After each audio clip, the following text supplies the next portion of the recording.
Here we go. In 3, 2, 1. What is going on, everybody? Welcome into Cash It. I'm Howard Bender. Adam Ronis here by my side. A day late. Not $1 short, though. But you know what? I was away for a couple of days, and so yesterday was Adam's birthday. So normally we record on a Wednesday. But with Adam's birthday and with me being away, we took the extra day here, and there we go. Adam, happy belated birthday, although I reached out to you yesterday. But, you know, for the show here and for everybody, happy birthday. Hope you had a good day. Thank you. Appreciate it. Yeah, I had a good day. It was fun. Went out to dinner. The Mets won. Rangers gave me a victory the day before. So, yeah, it was a good day. Now, hopefully the Rangers can keep it going and give me some more birthday gifts. Everything's coming up, Ronis. Yeah, let's talk about it because, you know, Stanley Cup playoffs going on right now, NBA playoffs going on right now. I have a million questions. See, you and I, we're built a little differently here because when I take off 3 days to go see a series of Fish shows, I try to get as much of my work covered as I possibly can. And I like to just clear my mind of all sports. It's tough to do. And I'd be lying if I said I didn't check in on some scores, on the way back and forth to the venue. But I really kind of stayed out of it a little bit. You know, I did all my FAAB bidding on Sunday.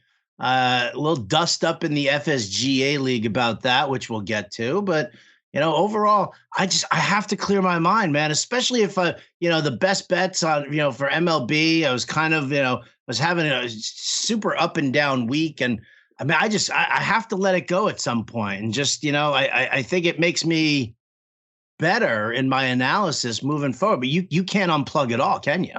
It's very difficult. From a betting perspective, I could. There are days where sometimes I'm just like, all right, I need to take a day off. It's a lot of intensive research and everything. And sometimes if you are struggling, you want to take a mental break. So from that, I can. But as far as following all the sports, it's so difficult. Even when I'm on vacation, I'm more relaxed when I'm on vacation, but I'm still checking in. I mean, usually I tend to go away in the summer. So at that point, it's really only baseball that's going on. So I'm still checking the box scores every day. I remember when I was in Aruba, I was checking every day because, it's tough in baseball. You fall behind. It's difficult to go 1 or 2 days without even looking. I mean, you're way behind. So I have to check there. Obviously, there are times where I'm in the middle of fantasy football slow drafts when I'm on vacation. So I have to check in on that. So I know it's obviously healthy just to completely unplug, but I think with what we do, and if you cover multiple sports and if you're just a big sports fan, it's just really difficult to completely unplug and get away. You probably should, but I'm just not built that way, and I have not been able to change. Well, shit, then catch me up, man. What the hell's going on? What am I so far behind on in baseball right now? If you just imagine that I've unplugged for pretty much most of Monday, Tuesday, and Wednesday. What are the top 3 things that you think I might be behind on? The Yankees suck is one. No, I'm just kidding. Let's see. I mean, the injuries are crazy again, man. It doesn't stop. But I guess the big story now, and I don't know if you saw it yesterday, is Max Scherzer getting ejected for having, they said a substance. He said it was rosin. And they basically told him to change his glove after an inning. He did. Scherzer said an MLB official saw him and he was fine. I guess the rosin trying to wash off his hands. I mean, this happened to Domingo Germán last week, and they did not eject him from the game. They let him in. So apparently, Phil Cuzzy was the umpire. He's the only umpire that has ejected guys. 3 ejections. They've all been by him. You could clearly see he had it out for him. He basically shoved Scherzer's glove back at him. I'm like, it's crazy, man. So apparently this comes with an automatic 10-game suspension.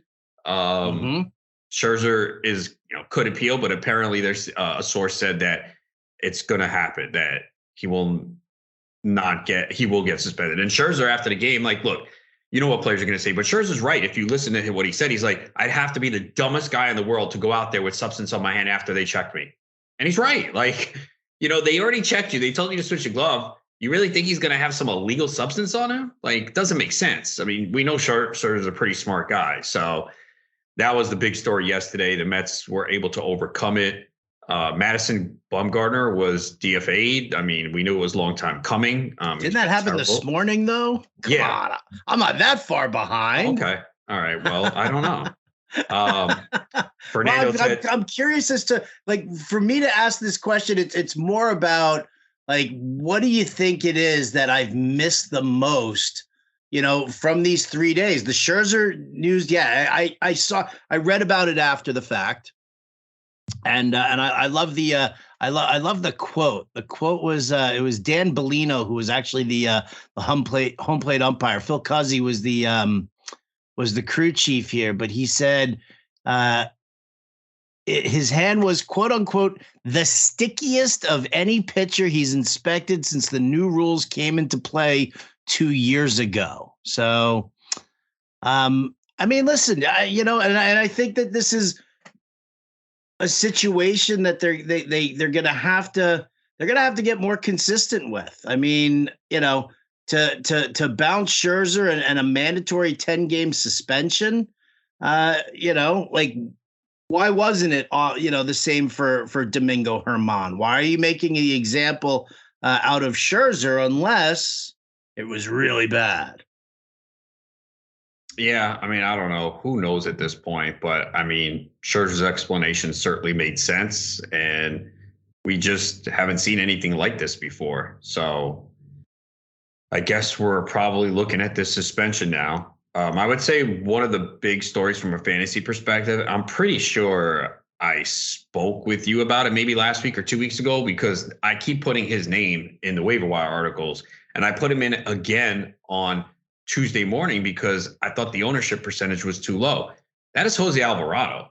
And I only picked him up in TGFBI 2 weeks ago.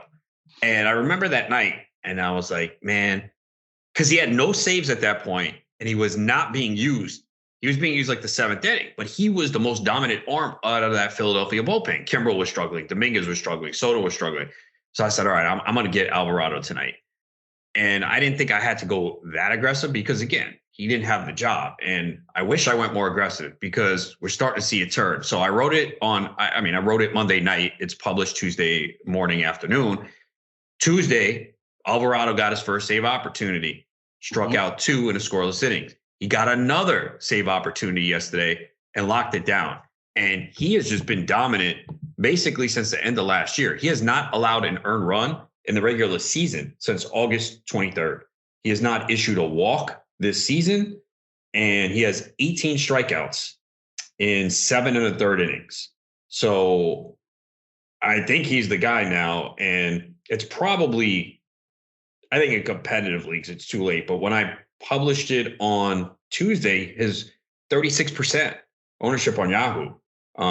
So yeah, 8 1/3 innings, 4 hits, 1 run, no walks, and 18 Ks. He's just been dominant, and it's 2 days in a row now that he's got a save. So I would check your league to make sure. Again, he's probably rostered at this point, but I'm just so mad because I saw it coming and I just should have been more aggressive. But you know how it is. When a guy doesn't have a job, you're like, okay, I don't need to spend too much. I mean, I want to go back and look and see like where it fell short. Again, TGFBI did get him, I think, for like $14.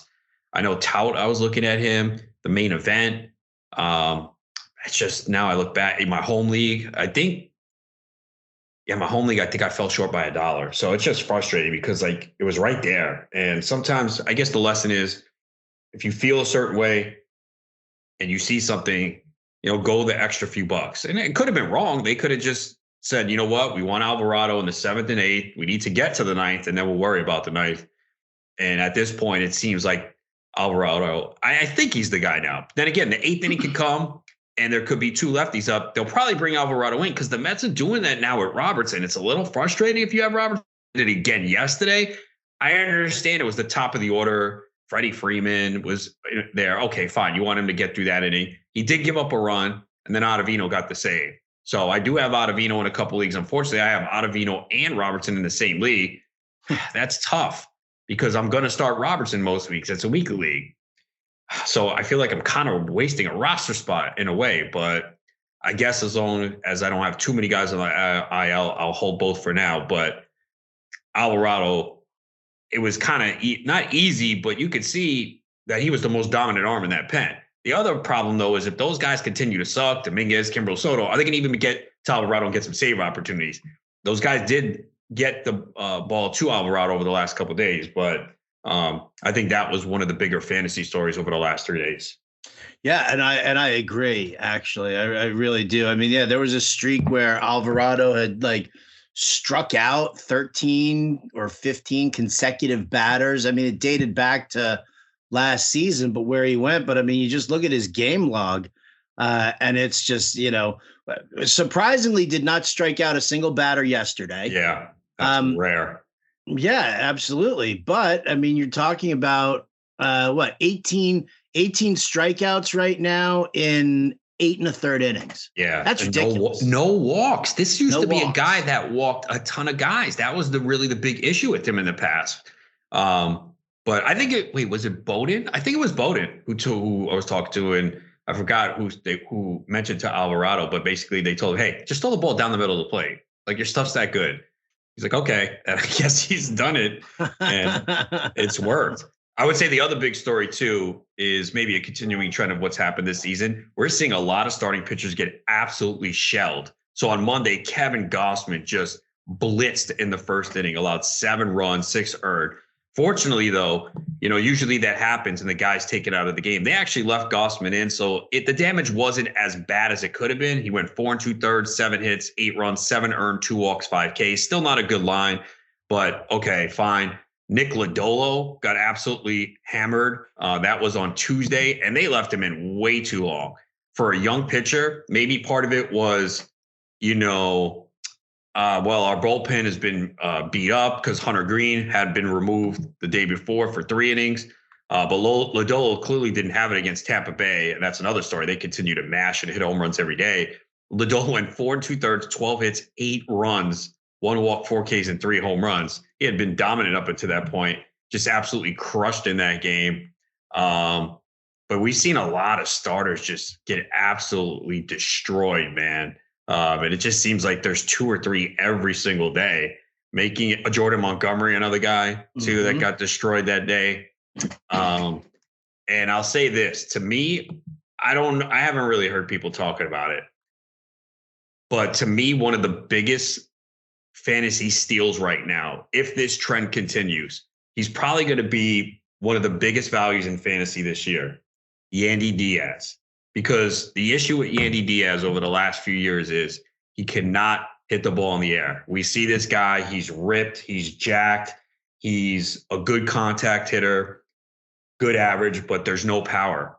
He's hitting the ball in the air now. His fly ball rate's over 50%, and now he has 5 home runs. If he's going to hit 25 home runs this year in this lineup, that's going to be the steal of fantasy drafts, and I have him nowhere. So I would try and trade for him now.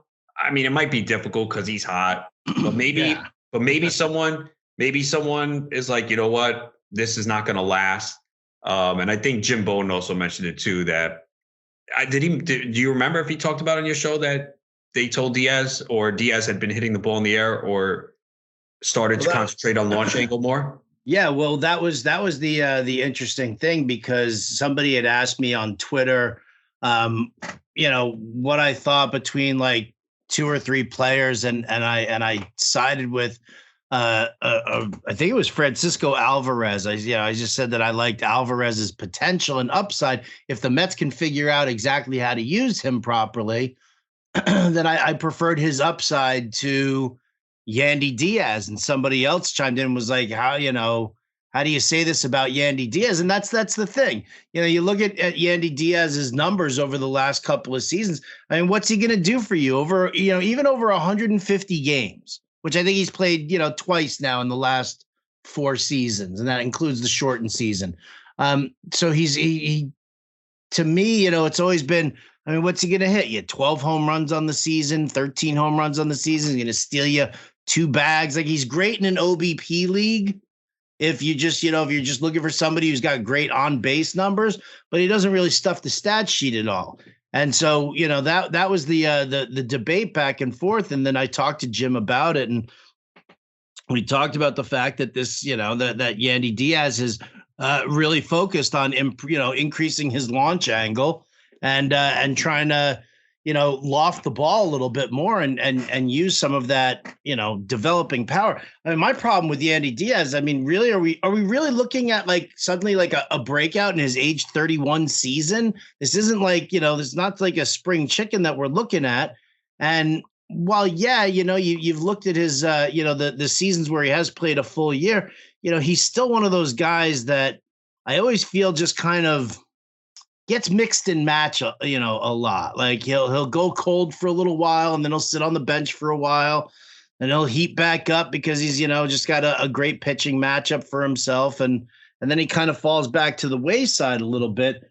But I mean, yeah, listen, if Yandy Diaz is going to pop you 20 to 25 home runs, it's a much different story. It's a great support character. I mean, I don't know what his position eligibility looks like now. But it used to be pretty strong with multiple spots there. So you believe in him. You're ready to buy into Yandy. Well, yeah. I mean, he's always hit the ball hard. He's always been high up in max exit velocity. The reason why I didn't draft him, I'm like, well, where's the power? And right, if I know it's only a couple weeks, but for him to already have a fly ball percentage of 49.1%. His career marks 29.4%.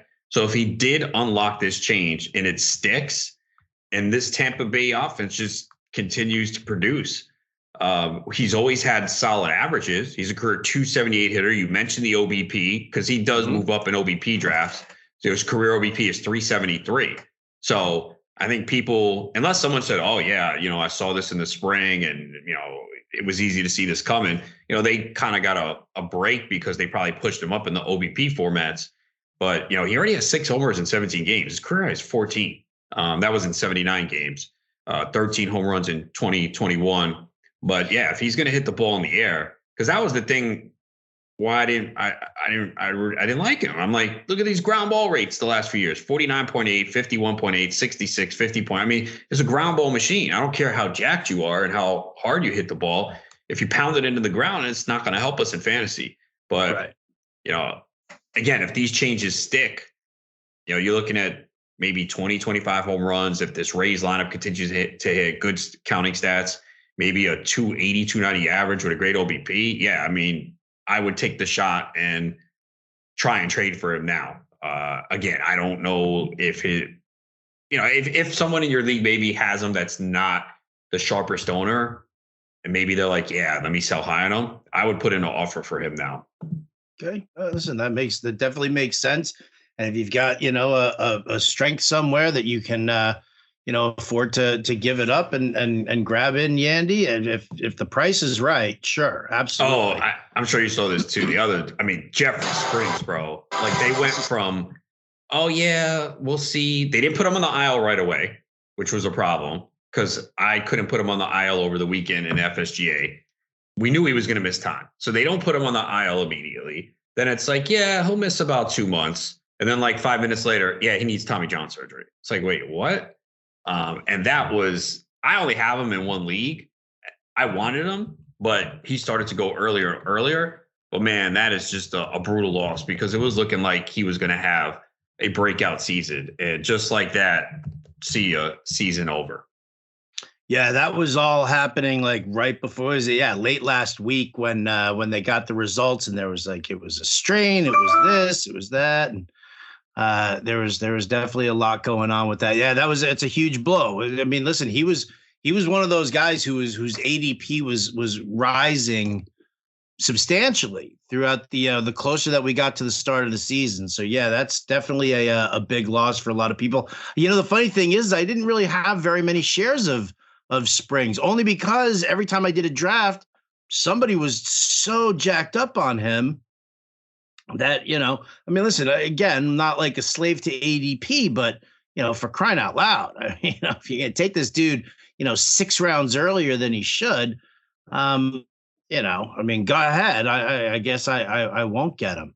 But so I think that brings us to actually a pretty good point then, as far as like catching me up. So, I think Yandy Diaz is a fantastic example of players who we not, maybe we weren't in on them walking into this season, but the question now is that based on the way they've started, and I know we're not even out of the month of April yet. It's only the 20th of the month. But the calendar's going to flip to May in a heartbeat, and the question is so who do you believe in and who don't you believe in? So Yandy Diaz, you're in on him. Let me throw you a couple other names. How about that? Let's see. Adam Ronis, do you believe in Jared Kelenic? Yes. There's hesitation. No, I mean, there's still a high strikeout rate, although it's gotten better. 24.6%. That's okay in today's major leagues. The walk rate is improved. He's got some power. He's got some speed. 360 batting average in balls of play. So we know that won't continue. But no, I think so. I mean, I think we tend to give up on these guys when they struggle too quickly. Like, not everyone's going to come up and be Ronald Acuna, Fernando Tatis, Juan Soto. It just doesn't happen like that. Even Trout struggled. Alex Bregman was like 2 for his first 33. So I think there was a lot of expectations for Kelenic coming up. He was a young hitter. He struggled, but yeah, I mean, he was a guy, too, that his ADP really started to move up. I think I only have him in one draft Champions League, but like you had to be pretty aggressive if you wanted him. I mean, he started, I don't know what his closing ADP was, but it felt like he started going the 15th, 16th round, and there was always someone who was pretty aggressive. But yeah, I think he's made some changes, probably, attitude probably changed a little bit, realizing the struggles, and he had to turn things around. So yeah, I like what a little humility goes a long way, doesn't it? Definitely. So yeah, I mean, look, he's looked pretty good so far, and I think he's even starting to get some at bats against lefties too, which is key because we see a lot of times these young left-handed hitters, they don't get the opportunity. So he's got 11 at bats against lefties, 4 hits, a homer, 364 average, extremely small sample, but I always feel like just let these guys hit lefties, put them in there. And if they really do struggle and they're awful, fine. At that point, I get sitting them. But, if they don't get to see left-handed pitching, of course they're not going to hit them. They never get the opportunity to. Yeah, you're pigeonholing him immediately, like early on in his career, being like, oh, he can't hit lefties. You remember, was it Jay Bruce? Jay Bruce, throughout his entire early part of his career, can't hit lefties, can't hit lefties, can't hit lefties. I mean, he didn't. But, it was like immediately take that off the table from him as a young hitter. And it was problematic. You're definitely, you're marginalizing a player by not even just giving him a shot on there. So, yeah, I'm with you on Kelenic. I like the fact that I agree with you, post-type sleepers to me are some of the absolute best. Everybody's in on them. Great hit tool, great skill set, good power, good speed, and then all of a sudden, they struggle for the first year or two, and everybody goes quietly. So, I think that Kelenic's definitely a guy that you can lock in there with Yandy Diaz as a player to, if you can get him for a cheaper price, because I think Kelenic's one of those guys also who I think somebody's ready to sell high. Like really sell high, and it's because I don't think like people who drafted Jared Kelenic this year, I don't think they were the same people who are as ravenous over him for the first 2 seasons. And I think that kind of, it helps, and maybe you can get yourself somebody who's just like, it's a hot start, and I'm not gonna buy into it here, and if I can get somebody in return, I'll do it. So I don't mind, again, if the price is right. All right, here you go. Guy who nobody was in on. And it's Jorge Mateo. Everybody was like, well, if you need a guy who can steal bases and that's it, whatever, that's the guy. But his batting average sucks and his OBP sucks. And how's he going to steal another 35 bases if he's only getting on base, at I don't know, 28 to 30% of the time, and 30% would be generous for what he's delivered. Meanwhile, yes, the batting average on balls in play is 378, which is significantly higher than anything else that we've seen. But slash line at 362, 418, 638. I think the important factor here is that an 8.8% walk rate, which is a significant improvement over what we've seen, and a sub 16% strikeout rate. 3 homers, great, but that's not why I'm drafting them, or that's not why I'm acquiring them. It's the 8 stolen bases that we're looking at. Were you down on him coming into the season, not bothering with him because of the on-base skills? And how do you view him now? Is there improvement being made, or enough moving the needle that could keep you interested? Yeah, I was not high on him. I had him last year, and that batting average was a concern. The speed was great. I thought there was a chance he might lose playing time, but he's so good defensively that's kept him in there. And now he's hitting the ball so hard, man. A lot of the StatCast numbers look really good. We know sprint speed, 99th percentile. So he's going to run, especially with these changing rules. Like you said, you're getting the stolen bases. You should get 30, 35, maybe 40. So if he's going to give you, if he can give you 10 to 15 home runs and improve the batting average, it's not like if he can get up to 250 even, maybe 260, then yeah. I mean, the walk rate increase is a really good sign. Even the strikeouts are way down. Again, it's only been 2 weeks, but he does hit at the bottom of the order, but he's going to be a valuable player. So yeah, I mean, I think you got to like what you've seen from him so far. I mean, I think you have to. I think you have to be interested in it. I mean, if his batting average finishes out at like 250, 260, you're going to endure a major set of slumps coming up. But I agree with you, man. To me, it's about the plate discipline. It's about cutting down on those strikeouts.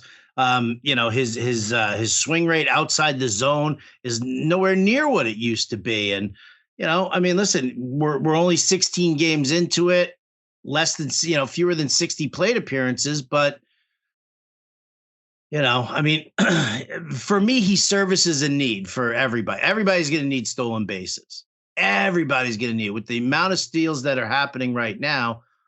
Everybody's going to have to, kind of jump aboard and see what they can do. So, if you know that you're getting the stolen bases, no matter what, sacrificing batting average or OBP or whatever it is, nevertheless, you still know that you're getting something of value. So I definitely wouldn't ignore it. And I'd continue to watch him as well. As a Yankees fan, I hate it, but I got to give it up for this Baltimore lineup. Mountcastle's looks great. Adley Rutschman is absolutely phenomenal. Cedric Mullins probably will never be the Cedric Mullins that he was 2 years ago, but I still love the skill set that he's got. I think Anthony Santander doesn't get enough respect. I dig this Orioles lineup, but don't tell anybody. They're going to pull my Yankees card. Okay, I'll try not to. Although it's now public knowledge. It's like, I've got a recording of you saying that you think the Braves are the best team in the NL East that I can just keep pulling out anytime you get out of line about your Mets. I speak the truth. And Atlanta is off to a great start, which is unique for them because the last 2 years have struggled and then stormed back furiously. Now it's the opposite. I mean, they are 14-5 going into Thursday. So, 2 games up on the Mets. I mean, Mets are starting to play better, won 7 of their last 10, still have some issues, but they played mostly on the road too so far. And they continue a West Coast trip with 4 in San Francisco. So by the end of this weekend, the Mets are going to have 17 games on the road and 6 at home. And I like getting that West Coast trip out of the way early. Thank goodness they swept the A's. There's no excuse. This A's team is absolutely pathetic. I know you do the betting article. I don't know how many times you put them in there, but I'm to the point where I might just take the run line against the A's every day. I mean, it's that bad. I mean, this team is I did it 2 games in a row with your Mets. Yeah. And what happened? I lost them both. Yeah, I knew the Mets won one of the games by 1 run, and then I went back and like, wait, two? I'm like, damn. I mean, after opening up the series 17-6, yeah, then they won 3-2 and 4-3. But I took them against the Cubs the day it was 10-1. Let me see. So those two games against the Mets, they had a 1-run loss against the Orioles. They beat the Orioles. Then it was a 4-run loss, 4-11, 11, 4-2. They won. They lost by 1, lost by 6. Yeah, I mean, most of the time they're getting destroyed. So I don't know, man. I think, and especially now with this whole situation where they're likely moving to Vegas. I mean, why would you even show up to the ballpark? That you have a possum in the visiting broadcast booth. I mean, it's a disaster. This team is pathetic. I know they don't play on Thursday. Who do they play Friday, man? Maybe they're in Texas. John Gray against JP Sears. I don't know. I might take the run line against the A's almost every day until I see something change. And they played a lot of games at home. They played 19 games, 12 at home. Yeah, listen, targeting against the A's, the Nats, and the Tigers is and the Royals too. Oh my God, the Royals look bad. It gives you a nice spot to be, and yeah, you could just conceivably, just take that run line, and you'll probably come out ahead overall. You'll lose some, but if you're really in the belief that these teams are that bad, and yeah, they are. And I agree with you. Like, that's the thing also, is what's going to happen when they're just playing they've always played to a relatively empty ballpark. But I think if the move to Vegas really is, happening, and I believe that the mayor has that the team itself has withdrawn from all negotiations with the city. Right now, as of I think today or yesterday. And so, yeah, that could solidify that. And, who knows what happens. But I'll tell you what, man, I think this move to Vegas is the best fucking thing in the world for them. Dude, Oakland's a shithole. The stadium is garbage. There's a reason that I call it E. coli Stadium. There's nothing nice about that place. You still take a piss in a trough, dude. Come on, who pees in a trough these days? COVID, splash factor, all that other stuff. Come on, man. Drives me nuts.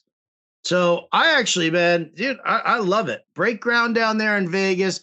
Build a nice dome stadium so that you can keep it a nice balmy 72 on the regular. And you know what? And give these fucking guys some fans to go and watch. What's going to be really interesting.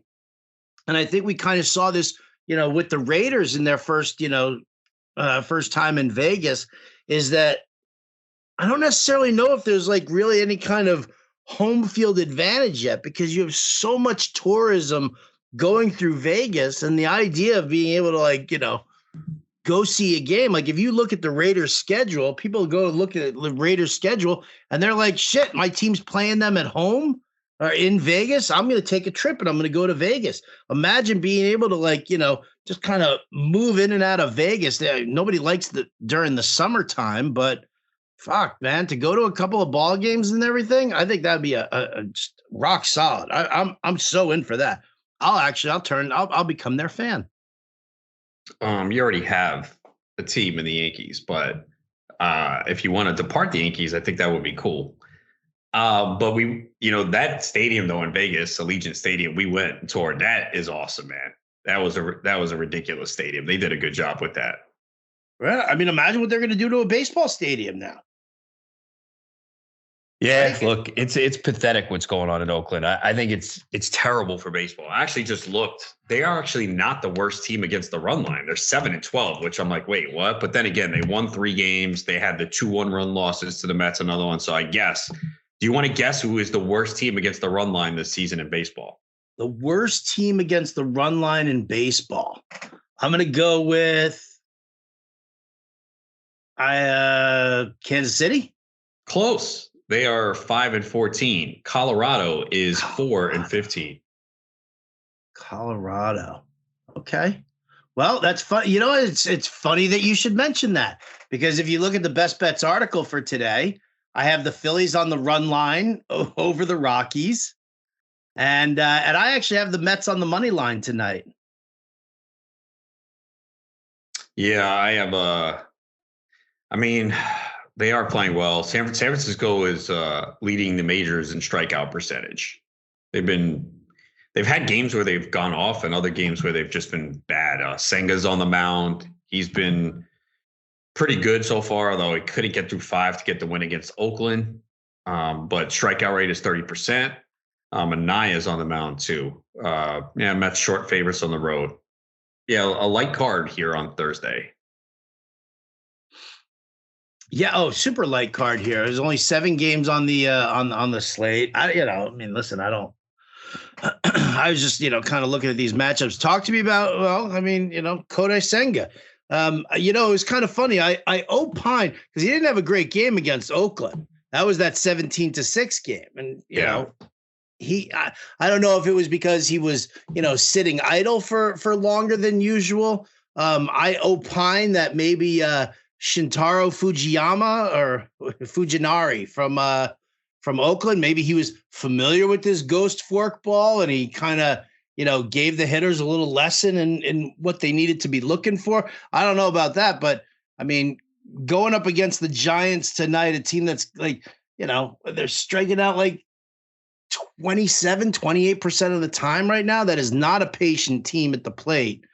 And I'm kind of hoping that they're a little aggressive here. I know that the Mets doing this, they're wrapping up this homestand. What was it? It was Oakland. It was the Dodgers.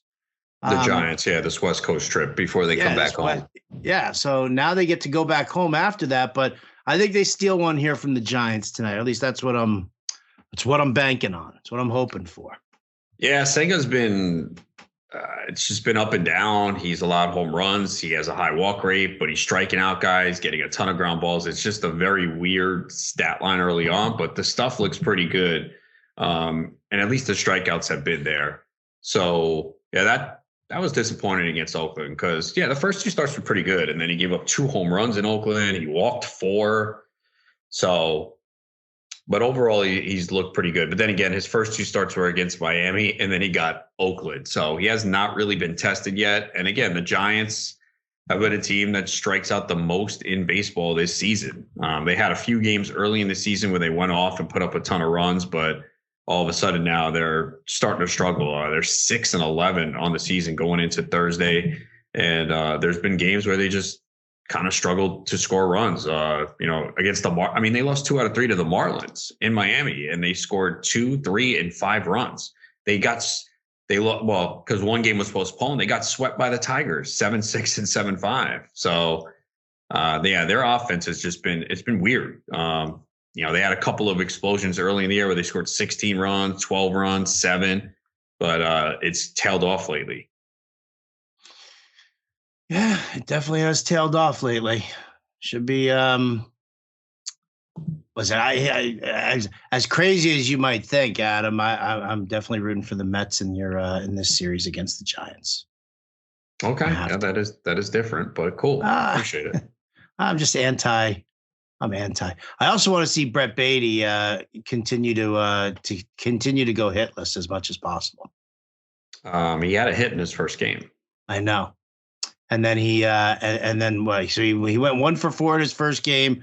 And they sat him against the Kershaw. Dodgers. Yeah. And he pinch hit and didn't do anything. And then he went 0 for 3 with a strikeout and a walk in the next game. I'm just, you know what it is? To be honest, I'm a little bitter. And I guess this is one of those things where I said earlier I was, pissed off at the FSGA. The waiver rules are driving me nuts. I mean, whatever. I mean, the rules are the rules and they're set there. But when you're sitting there and at 1:00 in the afternoon, and I mean 1:00 Eastern on a Sunday, and everybody and their grandmother is reporting that the Mets have said that they are going to bring up Brett Beatty for Monday. And then even with the rules that it says in the rules that players can only be picked up if they are on the big league roster.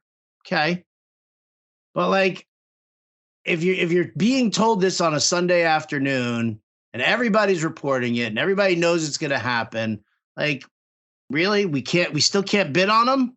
Wait, really? Then that's okay. Then I'm gonna get you more pissed off here. Then in my FSGA league, Beatty was picked up. Get the fuck out. Yeah. This past week? Yes, Sunday night. I put in a bid. I didn't win him. I put in a bid of 112. He went for 200. Oh, well, you're damn right. I'm gonna go fucking bonkers on that now. And I mean, I didn't unless they reversed it. And let me see. Let me go to the please go, because all of a sudden I'm gonna light my fucking league on fire if that's the case. Were you the only one to bid on him? No. There were like 6 of us who bid on him. And I mean, and I think I won him by like a couple of bucks. And I had a big fucking bid in on him. Wait, did they really reverse it? I'm looking at the guy's roster. He's not there. Holy shit. But I didn't see anything on the message board or email. Wow. Holy shit. So did they give him his money back? Let me see. You have to. Yeah. It happened to me. Wow. So, oh, wow. So hold on. Let me make sure. I don't see him on his roster. So let me go to try and put in a waiver claim for this week. See, that's messed up now because now we saw a bid. We already saw a $200 bid. That's what I'm fucking talking about. I won him. I just beat out, and I beat out 6 other people who in this league, like again, like we had an issue. Yeah. So wow, they reversed it. Holy shit. So Scott Swaine went to pick up Brett Beatty in like our second waiver period. And he got him for like a song because nobody else bid on him at all. And so, and all of a sudden, somebody chimed in and was like, hey, according to the rules, you can't pick him up and he's on the big league roster. And so they reversed it. Yeah, they reversed it. I see it now. Looking at commissioner reverse it. See, I think that's bullshit. I think you should be able to pick up players whenever you want. I agree with that, of course. But again, the thing is like, if a team announces that a player is coming up, they are bringing him up. They obviously don't have to make that roster move until right before game time, but they're making that roster move. The team said it. Every beat writer said it. Everybody said it. It was all happening on Monday. Like, really? We have to like sit there and watch him play for the first week and maybe that'll change people's minds on bids? Well, okay. To be fair then, so in my situation then, well, Jeffrey Springs wasn't officially placed in the IL. We all know he's going to miss time. I couldn't put him on the IL. So that's the thing. You got to have it one way. You either go officially by what the rule is, because then you open up too many things. Because I should have been allowed to put Springs in the IL, right? We knew he was going to miss time. They said he was missing a couple months, but he was not officially on the IL. I couldn't put him on the IL. I have to wait. So you can't have, well, we know Beatty's coming up, so just let's do it. Well, then what about me? You know what I'm saying? So I agree with your premise, but then you have to look at the other side in the other situation. And then what are we going to do? Well, okay, you could put Springs on the IL. Well, but he's not officially on it. So that's why you can't have interpretation. It's got to be one way. So if you want to go officially by the rules, then you got to do it. The problem I have is that in this league, why are we saying he's got to be on the 40-man roster? Let people pick up who they want. Well, I agree with that as well. I think that it's dumb to kind of put this in. Like, I don't even know, like, how do you think you're leveling the fucking playing field or something like that? Why? Because not everybody is up to date on the daily transactions. That's their fucking fault. Yeah, man. Like, look, if someone says, and I put Beatty in the FAAB article on Saturday on Fantasy Alarm, before we knew he was coming up, I said, hey, look, the guy's tearing it up in the minor leagues. He's by far number 1 in max exit velocity. Now's the time to speculate and pick him up. And I wrote that, Friday, published Saturday, early, like 11 a.m., noon. So if you read that, maybe you picked him up. You should be rewarded, because if you pick him up at that point, whether it's first come or first serve or FAAB on a Sunday, you get him cheaper.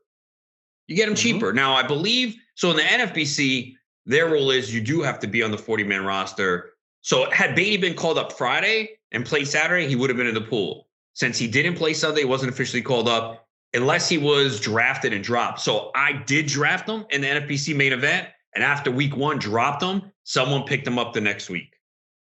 But in like the online championships, if he wasn't drafted or dropped, he will be available this weekend. So wait, but how could they, if you dropped him and somebody picked him up the next week, but he's not on the major league roster? Because no, the rule is though, if they are drafted and then dropped, you have a 1 week period. So if no one picked them up that week, yeah, so someone picked them up right away. All right. So you can make fucking exceptions. Listen, my home league for years and years, because it was a a blind bid draft and whatever. But coming into the league, when we were talking about setting up position eligibility for players and things like that, we had a rule in there, like a clause saying that if the team specifically, not if a beat writer suggests that they could move him or anything like that. And I think it was most prominent when Alex Rodriguez came to the Yankees and he was going to play third base and they weren't moving Jeter. So in, standard fantasy leagues, he only qualified at shortstop. But if in our league, you could, because the team officially said he will be playing third base. That's what that's what the case was.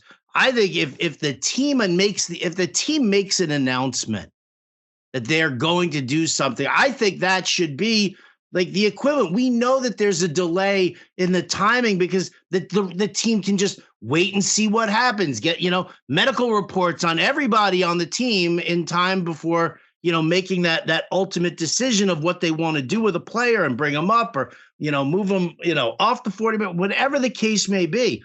But if the team is announcing it, I feel like that should be enough, when you're talking about, certain things. If the Rays said specifically, Jeffrey Springs will miss significant time, and that they're planning on they expect to put him on the IL on Monday, but then yes, I think a team announcement should be able to override that. I'm sure that nobody wants to have to go into the fucking system and see, that's the problem. Change shit around. Well, right. Oh, what lazy commissioners is what you're saying. No, but I mean, it's just there's too much open interpretation. There's no interpretation. The team says it's happening. It's not Andy Martino of SNY, thinks that the Mets are going to bring up Brett Beatty. No, it's Andy Martino is reporting the Mets have said they are bringing him up tomorrow. No, I'm talking about Springs. Do you see my point? You see my point? I do see your point. Right. Absolutely. Look, here's the solution, man. Let anyone add anyone they want.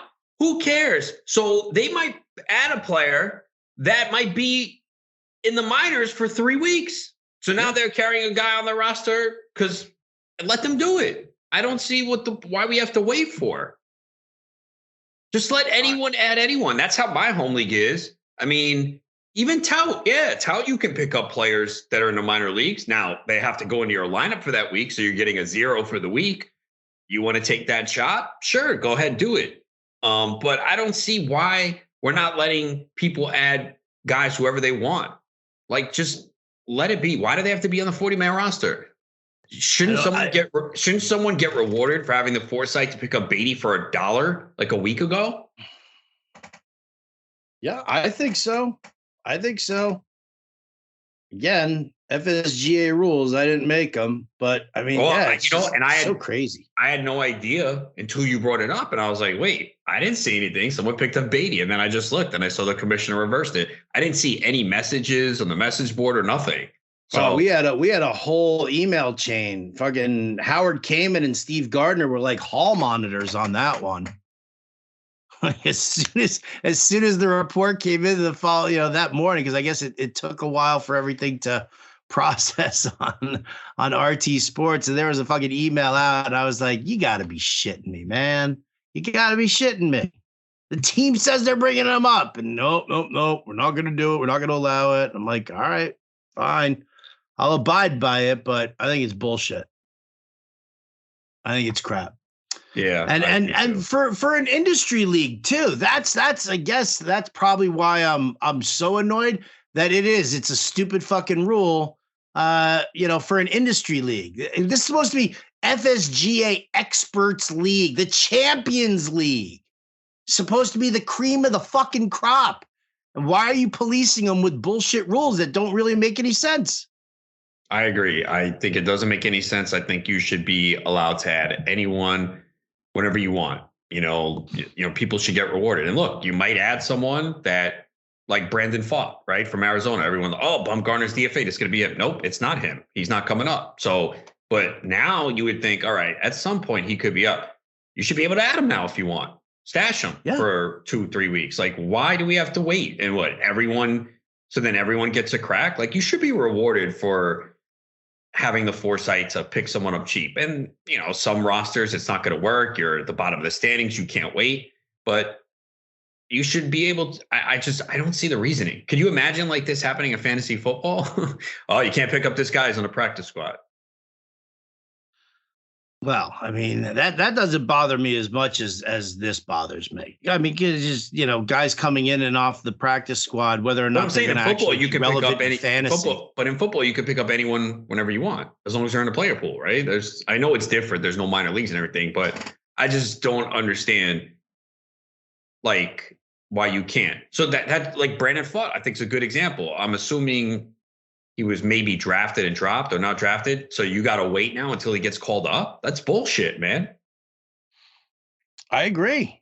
Because, unless they bring him up midweek, that's, if they turn around, they say next week, if like Sunday, they announce that, we're going to bring him up. He's going to make his debut. We're off on Monday, but he's going to make his debut in the big leagues on Tuesday, because that's his set pitching day anyway.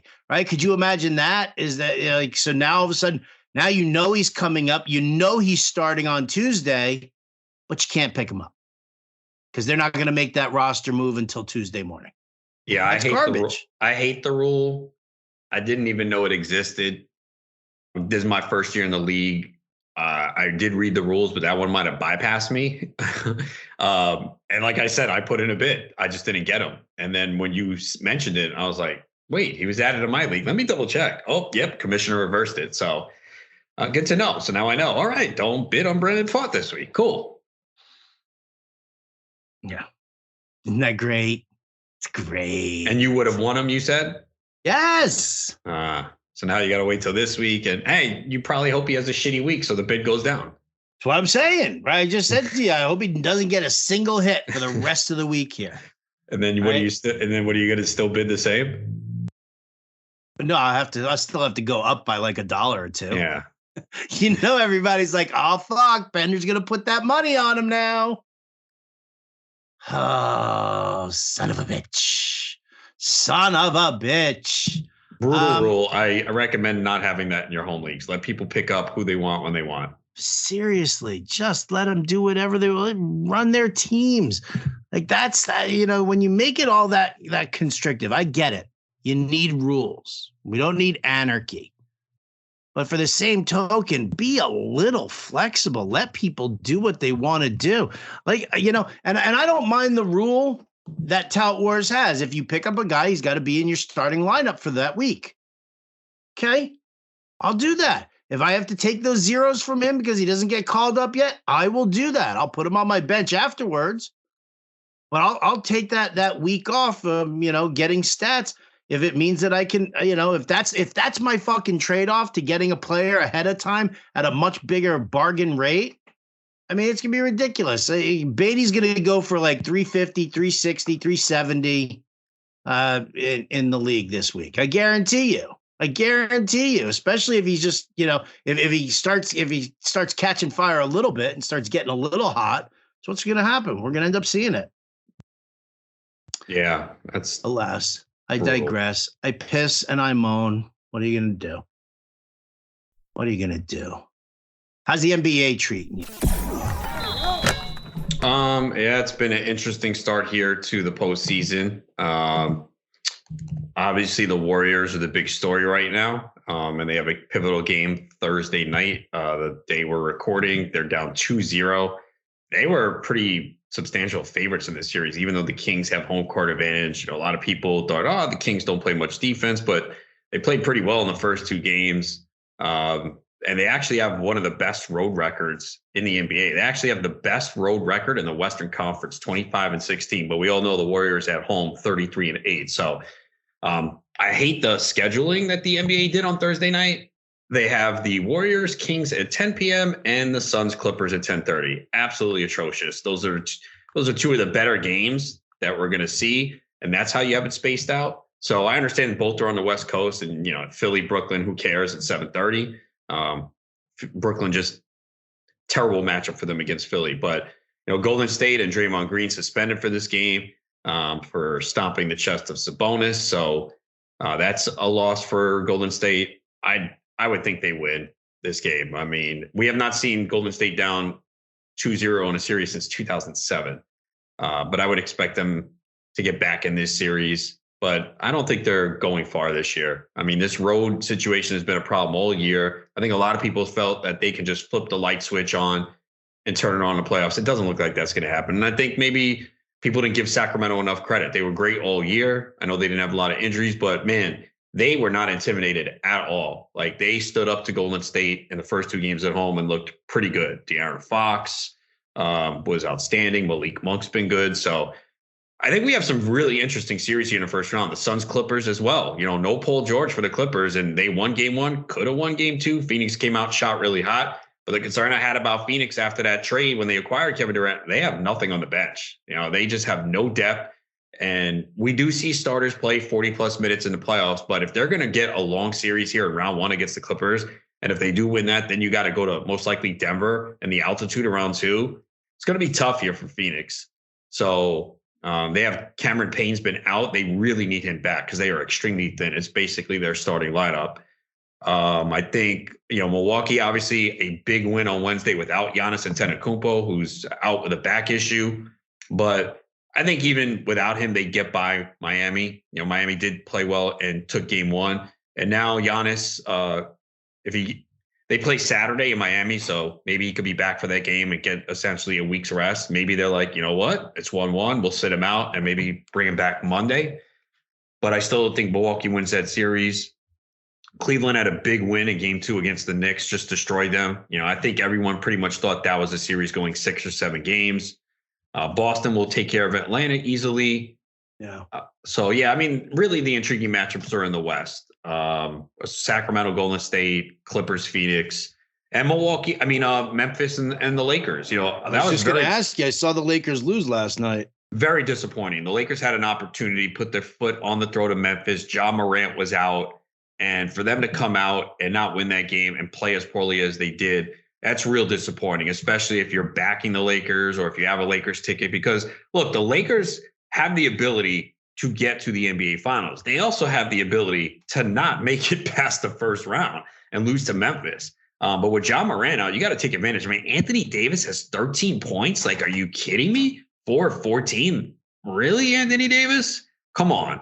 You know, LeBron had 28. D'Angelo Russell had a bad game. Rui Hachimura continues to play well. He had 20 off the bench. Maybe that's a guy's problem we got to look at. I think it was only 10.5 points. Because, you know, he's really been quiet, but the first couple games of the playoffs here, he's been stepping up big time for them. And, you know, Tyus Jones is a really good backup point guard. I mean, he's not Ja Morant, but, you know, I was playing his props a lot when Ja was out before they started to go up. But he's a really good point guard. Didn't score a lot, 10 points, but had 8 assists, 6 rebounds. So, you know, he filled in well. And, you know, they got contributions from all 5 starters. Xavier Tillman with a huge game, 22 points, 13 rebounds. But the Lakers, this was an opportunity to really take control. Go into Memphis without Ja, go up 2-0 and go back home. And now, you know, who knows? Maybe Ja plays next game or the game after that. So now this looks like it could be a long series as well. But, yeah, the West is very interesting, where I think you have 3 intriguing series in the first round. I think you only have 1 in the East. So how's betting been going then for the playoffs? I mean, if we're seeing a couple of things that we weren't quite expecting and, you know, and whatnot, where are you at with that?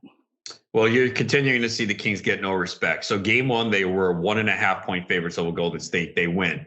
Game 2, they're 2.5-point underdogs. It's like, wait, they won game one. So that's where the history of Golden State comes in. And then you know how it is, right? The zigzag theory. Well, game one, they lost. Oh, they're going to win game two. Well, it didn't happen. So I'm sure a lot of people took Golden State in game two, and it didn't happen. And what do you know? Thursday night, Golden State's favored by 6 at home without Draymond Green. But this is a pivotal game. I mean, I would be stunned if Golden State lost this game. I expect Curry shoots 45% from three-point range at home, 40% on the road. Clay's much better at home, Klay Thompson. So, yeah, they don't have Draymond Green, but, they're 6-point favorites. So I'd expect them to win. So, yeah, I mean, it's a day-to-day thing. We saw in the playing games, the dogs were covering for the most part. Now it's just, each game is different. I think you feel good, though, about Boston and Philly covering. I know they have to go on the road now. Philly was favored by like double digits, and now on the road, it's only 4.5. Do you, when you stick with your betting, I mean, are you betting MLB a bunch right now? Or do you stay focused on finishing out the NBA season? A combination of both. I'm doing both right now. Okay. Not heavy into baseball, but dipping my toes in. Right. And still looking at the NBA because we're basically having 3 games a night right now. It looks like. I think on the weekend, do we go back to 4? Yeah, Saturday there's 4 games, so you basically have the whole day, and I believe Sunday as well. Sunday there is 4 games as well. So yeah, basically starting at 1:00 on Sunday, and then they'll go back to 2 to 3 during the week. I mean, they really spread it around here, man. I mean, this first round's not going to end till the end of April. I mean, it's insane. They fucking milk it as long as they can. I mean, it drives TV me nuts. Yeah, I mean, because they don't want to put 4 games on a Tuesday, Wednesday. Although I do see, why? It's because it's if necessary. I see the night of the NFL draft, Thursday, April 27th, they have a potential 4 game 6s. I think the reason why they did that is they know some of these series are not going 6. Like they have the Celtics, Hawks, and the Sixers, Nets that night. There's a good chance that neither of those series goes 6. They have Suns, Clippers that night. I'm pretty sure that will go 6. Nuggets, Timberwolves, there's a chance that doesn't go 6. So that's probably why they do it. But in the early portion of the playoffs, they want to have like 3 because if you have 4, you're just not going to get the viewership. I know the NHL does it, but because they've got dedicated viewership and that's it. Like they're not hoping to like lure in like Joe Sixpack and have them come in and suddenly start watching hockey. The Thursday night, and we're recording Thursday, is such a disappointment, man. Like Kings Warriors at 10 and Suns Clippers at 10:30. That's brutal, man. Just awful. It's awful scheduling. I mean, there's a way to fix that. They could have fixed this. I mean, they couldn't do it yesterday. You're already spreading these fucking teams out. Put one of them on Friday then. Fuck it. I mean, you're already some teams had 2-3 days off. I mean, the Knicks schedule is so spread out. Knicks played what? Tuesday, and they don't play again till Friday? So why couldn't you push one of these teams back, man? Like, you have to know the matchups. I just don't get it, man. Because Philly, Brooklyn, who gives a shit? Now I get it. It's East Coast. So you can't put Kings Warriors, right? At 7. I get that. But okay, let's see. Friday's schedule. You got the Nuggets, Timberwolves at 9:30. The Knicks are playing a game at the Garden at 8:30, which you never see. So, and I guess they bury Celtics, Hawks at 7, Knicks, Cavs at 8:30. So why don't you just Nuggets, Timberwolves played last night. Well, why don't you just put the Knicks and the Cavs at 7:30, dude? Just put them, earlier there. Well, they're trying to space it out. So basically, all right, Celtics, Hawks, 7, people will watch it, and then okay, it's a blowout. All right, let's switch to Knicks, Cavs at 8:30. But they should have found a way to separate the Kings, Warriors, Suns, Clippers, because those are 2 appealing series to watch, and to have them on basically the same time, that is not ideal. They should have figured out something, Because like tomorrow, I mean, Nuggets, Timberwolves, it's 2-0 Denver. It's just not as appealing to watch. I mean, like, well, I mean, maybe when they put the schedule together, they figured that the Warriors would just blow through the Kings nice and quick. I guess. I don't know. Well, I guess because based on the odds, yeah, the Warriors, I think were what, minus 260, I believe. Yeah, because the league's just following where the money is. It's like we'll build this schedule around what we can get for TV time and sponsorships and all the other shit like that. Like it's not about convenience or rest of the players or anything like that. It's like who's paying what and how much are we getting? I guess, but yeah, because they did do this schedule before, so it's the almighty dollar. But here's the other thing, though. Even if you did think that the Warriors are a team people watch, Curry, Klay Thompson, the whole storyline, like that's a team you're going to watch. So right, but are you gonna? You know what? Are you gonna get full Curry and Klay Thompson if the Warriors are blowing them out in 4 straight games? No one thought they were blowing out in 4 straight. You could say, well, the Warriors are going to win the series, but no, not blowouts. No, I mean that is too disrespectful of the game. On the other side, though, the Suns were pretty heavy favorites, so maybe that's what they looked at, and maybe people are surprised that the Clippers have hung in there. One game one. And Kawhi Leonard's just different in the playoffs, man. Like, I get it. He sits in the regular season and the low. Kawhi Leonard's one of the best players in the NBA.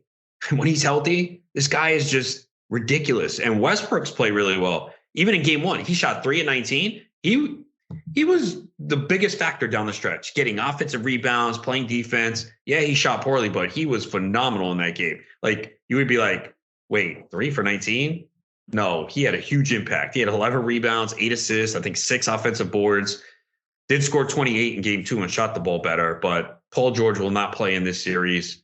But the Clippers can cause problems for the Suns. So maybe that was it too. I think the Suns were minus 400 to win the series, maybe minus 450. So that was probably part of it too. Maybe they figured, all right, you know what? One of these series could be 2-0 or whatever, but it just sucks.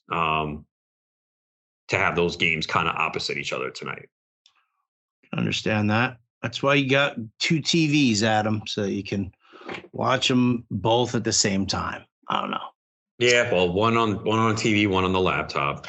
There it is. See, that's why isn't everybody just sit there mindlessly in front of they've got the TV going, the laptop's open, they're watching then I have shit to miss on their the phone. Mets. Then the Mets are 9:45, so. But it's April, so I could just follow that along. I'm going to prioritize. Oh, and the Rangers play 8:00. Yeah, see, that's the thing. I'll be locked into that, or at least trying to. Yeah, I will too. Yeah, for you it works. The Yankees play at 4, so yeah, Rangers Devils 7:30 on Thursday. So yeah, I'll have that on because I don't think the basketball game will be competitive. And by the time that's over, the 2 good basketball games will be on. So, oh shit, I got to record. I got to do the show from 6 to 8. So I'll miss the beginning of the Ranger game. And then I got to record the DFS podcast with James Grande tonight for tomorrow morning's show. So that I won't be done until 6:30 my time, 9:30. All right, so I'll catch the 3rd period of the Ranger game, which will be nice. And then I can dive right into the Mets Giants game. I don't give a shit about basketball. I know. But I just like to say that too. But I think this actually though is the most intriguing first round in the NBA that I can remember in years. Because usually it's like, all right, yeah, whatever, not much going on. I mean, I think there's, like I said, the Knicks Cavs, I feel is going to go deep and is an intriguing series. And then you got 3 in the West, which is rare. I mean, it's just the way it is this year with the matchups and the injuries. And, we didn't even know the matchups until the final day of the regular season. Yeah, sorry, man. My give a shit meter is it's not registering right now. You want to talk to me about hockey or baseball? I'll be, you'll see some movement on that needle for the NBA. I don't know, man. I don't know. I know you love it. It's so funny. I mean, not funny in the sense that it's like weird. It's just, some things just don't do it for me. I don't know. Did you play hoop growing up? I mean, no, I did not. You're short. No, I'm not a basketball player. Yeah, see, like that was the reason I never really got behind basketball was that, I was short and I had 0 3-point shot. Yeah, I never really played basketball much growing up, which is crazy growing up in New York City because that's pretty much what everyone did. Basketball courts all over, but I just never got into it. I was always playing football, baseball. So I just, I love the 4 main sports. But basketball, everyone asks, what's your favorite? I'm like, I don't know, man. I can't pick one. It's like football, baseball, and basketball, like kind of all up there. Hockey's a little below. It's just tough, man. I love the Rangers, but this is like, as the years go on, I watch them less and less, which sucks. But I think the NHL is just falling off. I mean, that's the problem. And the thing is, like, playoff hockey is phenomenal, man. It really is. Always. When you get like a tight game overtime. I mean, if you're not, I will say this. I know there's a lot of people like, oh, I hate hockey. Look, I know there's so much going on now. There's basketball, there's baseball. If you can, try and watch a hockey playoff game, especially if you see it's like 2-2 in the third period or overtime. Just watch it. It is really phenomenal. And night one, well, Tuesday, we didn't get a lot of competitive games. I didn't get to see any hockey last night. I saw the Islanders lost in overtime, which is great. And the Bruins lost to the Panthers. I was like, wait, what? I mean, the Bruins were like historic, one of the best teams ever. And that series is 1-1. Yeah. Let's get the Bruins out of there. Oh, that would be phenomenal, man. If the Bruins got upset in that first round, because everybody's locking in on Boston winning, or at least being the team that comes out of the East. Yeah, 135 points. They had 65 wins, man. Just unbelievable. Only 12 losses. But yeah, the East is tough, man. Because the Devils and Rangers are both good, and one of them is gone because of this stupid fucking setup they have in the NHL. It's the dumbest playoff format I've ever seen in my life, bro. Like, why didn't they just keep what the NBA had? What they had before, 1 versus 8, 2 versus 7, 3 versus 6. Why are we division? You were really? So we're 2 versus 3? Like, come on, man. It's so fucking stupid. Like, think about it, okay? If the Rangers win, right, they have to beat the Devils. Then they probably have to go through Carolina, then Boston. Yeah, that's a gauntlet. That's insane. I mean, I know you got to beat who you got to beat, but just the setup is so dumb. Like, the Rangers should have been, based on the previous setup, the Rangers would have been the 5 seed. And they would have played, let me see, 1, 2, 3. They would have played Toronto in the first round. Okay. Still not a gimme there. No, but you know what? I would have rather done that. We know Toronto historically doesn't do well in the playoffs, right? Every year they wind up going home. I would have rather played them than the Devils. But nothing you could do now. But again, and I know a lot of NHL fans that hate it too. I don't know why they changed it. I mean, we see all sports changing, adding teams, whatever. Some are good, some are bad. I hate the NHL setup for the playoffs. Bring me back the Patrick, the Adams, the Norris, and the Smythe division, please. That's right, old school, man. Like, bring me back those teams. Like, you can still, have your expansion and increase the size, but come on. Like, there are certain traditions that you just there's no reason to fuck around with it. The Metropolitan Division. I don't even know. Like, you know what it was? I lost hockey when the Rangers refused to rebuild after winning the Cup, citing that, well, you can't rebuild in New York. It won't happen. Dude, the diehard fans will definitely let you rebuild. They will. You're still going to sell out the fucking Garden for every fucking game, and your corporate sales are going to go through the roof once again, even if you are rebuilding for a couple of years. They wouldn't do it. So, and then the fucking Rangers, they pick up Eric Lindros, and I was like, there's no way I'm rooting for the fucking team while Lindros is on the roster. And then he was gone, and then they had the strike. And then all the new rules and everything. And I was just like, ay. Like, it was as frustrating. It was almost as frustrating as it was watching baseball these last couple of seasons with all the bullshit that they were dealing with. Couldn't do it. Could not do it. All right. I can't believe how much time has gone by. Real quick. So I was looking at Rangers playoff tickets for Saturday. How much do you think a standing room only ticket is? $120. $481.95. Get the fuck out. Right? Where are you looking? You're on StubHub? Ticketmaster. Oh, but it's their secondary market. No, this is through the Ticketmaster. I mean, section 417, row 7 is $416. Get out of here. Yeah, man. Crazy, right? Sit in the fucking blue seats? Yeah, bro. Gross. For round 1. In Jersey, it was like $250. They had seats, so.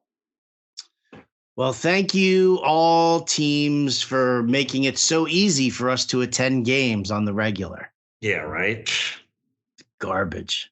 But all right, we got to get out of here. Lots of stuff to do here to close out the week. Big waiver period for you guys for fantasy baseball. So, Adam's article will come out on Fantasy Alarm again on Saturday, right? Yeah, FAAB article, yeah. FAAB article on Saturday. You got to be on the lookout for that. Make sure you're picking up on everything. And and we'll go from there. But for the time being right now, it's all the time that we've got. So for Adam Ronis, I'm Howard Bender. This has been the Cash It Podcast. Catch you next time.